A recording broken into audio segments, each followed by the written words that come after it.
The Holy Bible, New King James Version 2 Samuel 9.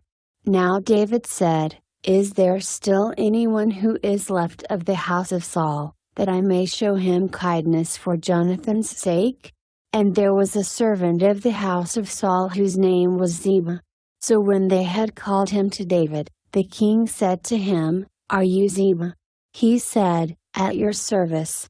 Then the king said, Is there not still someone of the house of Saul, to whom I may show the kindness of God?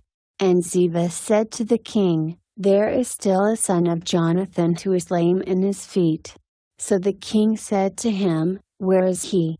And Ziba said to the king, Indeed he is in the house of Machir the son of Ammiel, in Lodabar. Then King David sent and brought him out of the house of Machir the son of Ammiel, from Lodabar.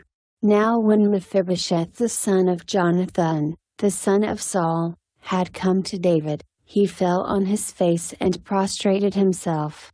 Then David said, Mephibosheth? And he answered, Here is your servant.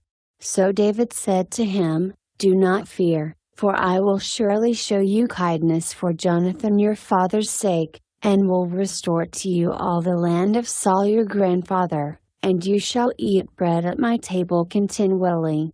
Then he bowed himself, and said, What is your servant, that you should look upon such a dead dog as I? And the king called to Ziba, Saul's servant, and said to him, I have given to your master's son all that belonged to Saul and to all his house.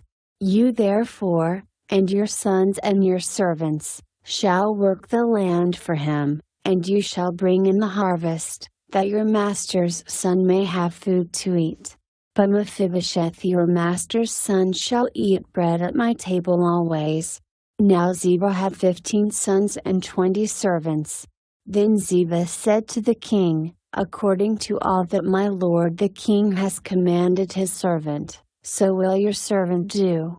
As for Mephibosheth, said the king, he shall eat at my table like one of the king's sons. Mephibosheth had a young son whose name was Miha. And all who dwelt in the house of Ziba were servants of Mephibosheth.